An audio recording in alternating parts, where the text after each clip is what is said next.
মাত্র ১৬০ টাকার মাছ কিনে আমি কিভাবে ১৫ দিন চালাই সেটাই আপনাদের সঙ্গে শেয়ার করব আজকের ভিডিওতে।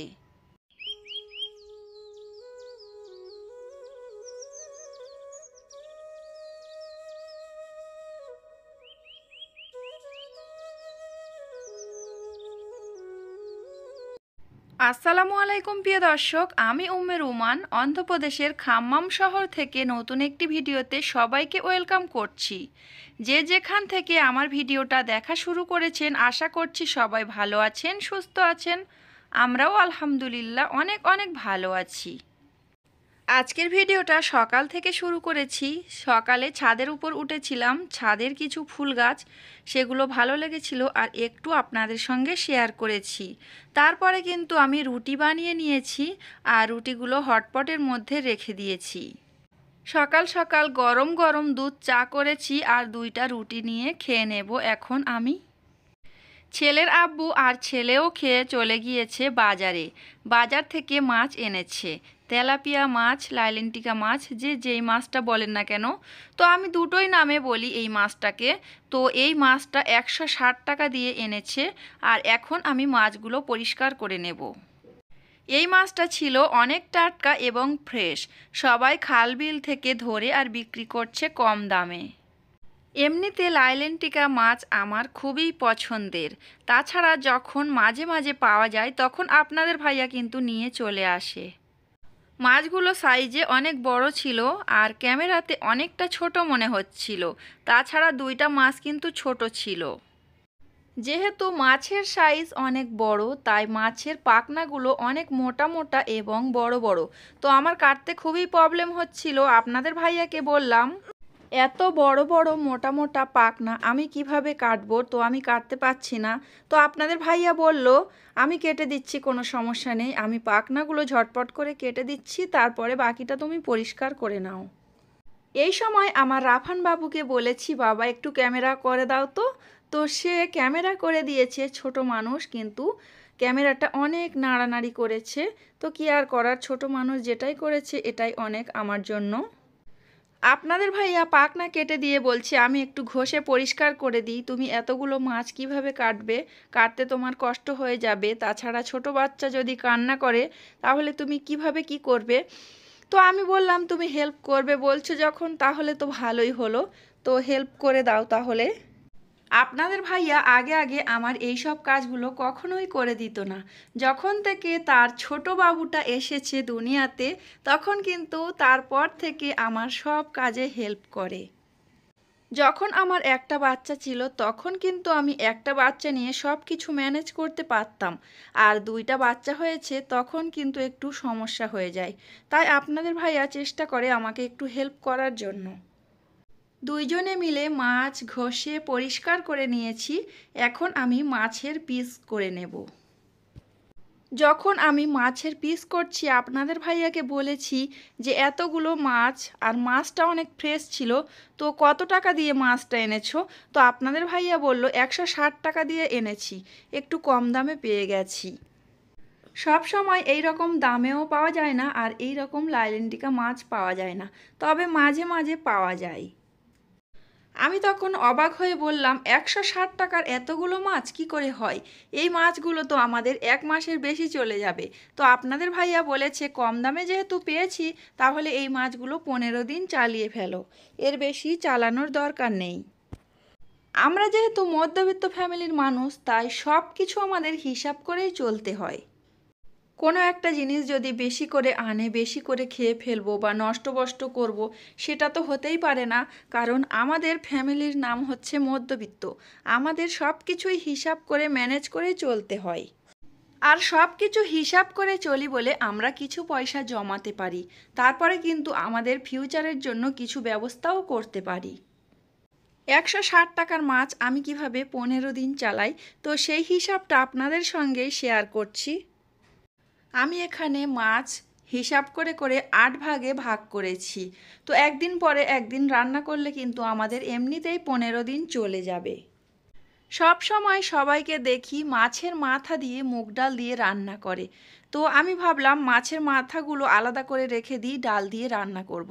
তো মাছটা অলরেডি ভাজা হয়ে গিয়েছে অফ ক্যামেরাতে, আর ওই তেল দিয়ে এখন প্রেসার কুকারের মধ্যে রান্না করছি।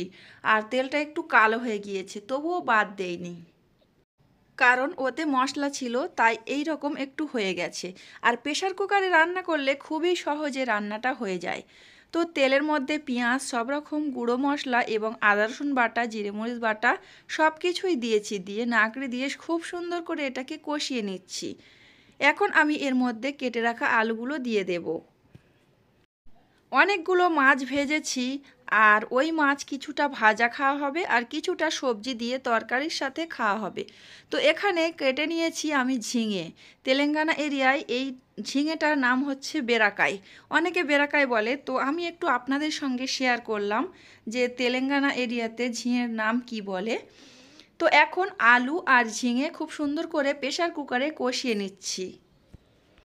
কিছুটা লঙ্কা কাঁচি দিয়ে কেটে দিচ্ছি। আর আমি সব সময় প্রেসার কুকারে রান্না করি, কারণ প্রেসার কুকারে রান্না করলে গ্যাস অনেকটাই সাশ্রয় হয়। আমি চাইলে কিন্তু এখানে বিভিন্ন ধরনের হাঁড়ি পাতিল কিনতে পারি, কিন্তু আমার খুবই কেনার ইচ্ছা, তারপরও কিনি না। কারণ হচ্ছে আমি থাকি অন্ধ্রপ্রদেশে, আমার বাড়ি কলকাতায়। তো আমি এখান থেকে কিভাবে নিয়ে যাব, তাই আপনাদের ভাইয়া বলে এখানে কিনতে হবে না। সবাই যখন খুব সুন্দর সুন্দর হাঁড়িতে রান্না করে, তখন আমারও ইচ্ছা করে খুব সুন্দর সুন্দর হাঁড়ি পাতিলে রান্না করি। তো তারপরও আমরা প্রেসার কুকারে রান্না করে কাটিয়ে দিই, কারণ দুইটা প্রেসার কুকার কেনা হয়েছে ইন্ডাকশান ওভেনের জন্য, একটা প্রেসার কুকার ছিল গ্যাস ওভেনের জন্য। তো যাই হোক, আপনাদের সঙ্গে কথা বলতে বলতে কিন্তু ঝিঙে আলু কষিয়ে পানি দিয়ে দিয়েছি, ঝোলের পানি অল্প করেই দিয়েছি। তারপরে ভেজে রাখা মাছ, মাছের তেলও দিয়ে দিয়েছি, দিয়ে এখন প্রেসার কুকারে সিটি লাগিয়ে দিয়েছি। তো আপনাদেরকে প্রমাণসহ আমি দেখিয়ে দিলাম 160 টাকার মাছ কিভাবে আমি 15 দিন চালাই। তো আপনারা চাইলে একটু হিসাব করে বুদ্ধি খাটিয়ে চলতে পারেন, যারা আমাদের মতো মধ্যবিত্ত ফ্যামিলির মানুষ।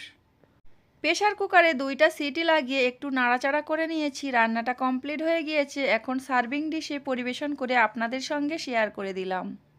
আপনাদের ভাইয়া বলছিল একটু বাইরের দিকে চলো, কোথাও একটু ঘুরে আসি। তো এখন আমি চলে এসেছি আপনাদের ভাইয়ার সাথে, বাইকের পিছনে বসে আছি আর বসে বসে ভিডিও ক্যাপচার করছি রাস্তার দৃশ্য।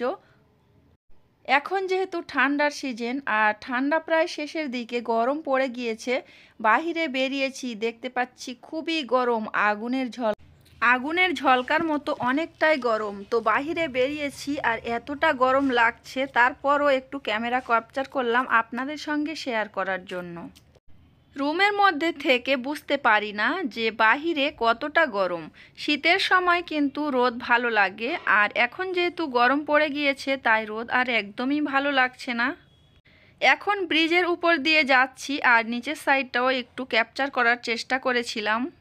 সব সময় তো ভিডিওতে রান্না বান্না এগুলোই আপনাদের সঙ্গে শেয়ার করি। তো আজকে বাইরে যেহেতু বেরিয়েছি, তাই একটু হলেও আপনাদের সঙ্গে শেয়ার করছি। তো এই সব রাস্তাঘাটগুলো আছে, আর এর মাঝখানে মাঝখানে একটা করে ফুল গাছ বসানো আছে। এগুলো কিন্তু দেখতে ভীষণ ভালো লাগছিল। বাহিরে একটু ঘোরাঘুরি করেছি, তারপরে একটা পার্কে গিয়েছি, ওখানে গিয়ে কোনো ভিডিও ক্যাপচার করা হয়নি। তারপরে কিন্তু ফুচকা দোকানে চলে এসেছি। বাহিরে আসলে ফুচকা খেতে খুবই ইচ্ছা করে, তো তাই এখান থেকে ফুচকা খাওয়া হলো। অন্ধ্রপ্রদেশের তেলেঙ্গানা এরিয়াতে ঘুগনি দিয়ে ফুচকা দেয়, আমাদের কলকাতাতে কিন্তু আলু মাখিয়ে সুন্দর করে ফুচকা দেয়। ওই ফুচকাগুলো খেতে ভীষণ ভালো লাগে। আর এই ফুচকাগুলো আমি প্রথম খেতে পারতাম না, তবে এখন খেতে খেতে সেটিং হয়ে গিয়েছে, বেশ ভালোই লাগে। এখন রাতের বেলা একটা আটার ডো বানিয়ে নিয়েছি, আর ওইটা দিয়ে একটু অন্যরকম নাস্তা আমি বানাবো আর আপনাদের সঙ্গে শেয়ার করব। আজকে রাতের বেলা ভাত খেতে ইচ্ছা করছিল না, তাই এই রকমভাবে নাস্তা বানিয়ে নিচ্ছি, ভাবলাম আপনাদের সঙ্গেই শেয়ার করি। আটা মাখিয়ে নিয়েছি আর একটা বড় রুটি করে নিয়েছি, তারপরে আবারও একটা রুটি করে নিচ্ছি। এই নাস্তাটি বানাতে বানাতে আপনাদের সঙ্গে একটা জিনিস চেয়ে নিই, সেটা হচ্ছে লাইক। যারা যারা আমার ভিডিওটি দেখছেন, আপনাদের কোনো অংশে যদি ভালো লাগে, তাহলে অবশ্যই ভিডিওটিতে একটি লাইক দিয়ে দেবেন। আপনাদের একটা লাইক আমার নতুন ভিডিও বানাতে উৎসাহিত করে। অলরেডি যারা আমার ভিডিওটি দেখছেন, লাইক দিয়ে দিয়েছেন, তাদেরকে জানাই অসংখ্য অসংখ্য ধন্যবাদ। আজকে যারা আমার চ্যানেলে প্রথম ভিজিট করেছেন, তারা চাইলে আমার চ্যানেলটিতে সাবস্ক্রাইব করে চ্যানেলের সঙ্গেই থেকে যেতে পারেন। সাবস্ক্রাইব করে পাশে থাকা বেল বাটনের অল অপশানে ক্লিক করে রাখবেন। এতে করে নিত্য নতুন ব্লগ ভিডিও ছাড়া মাত্রই আপনার ফোনে নোটিফিকেশন চলে যাবে, আপনি সেটা সময় সুযোগ করে দেখে নিতে পারবেন। প্রথমে আমি রুটি বানিয়ে নিয়েছি, তারপরে একটা ভাজা মতো করেছিলাম। বাঁধাকপি, গাজর, আলু এবং শুঁটি কড়াই দিয়ে একটা ভাজা মতো করে নিয়েছি, আর রুটির মাঝখানে দিয়ে দিয়েছি। আরও একটা রুটি বেলে রেখেছিলাম, ওটা দিয়ে এখন চাপা দিয়েছি।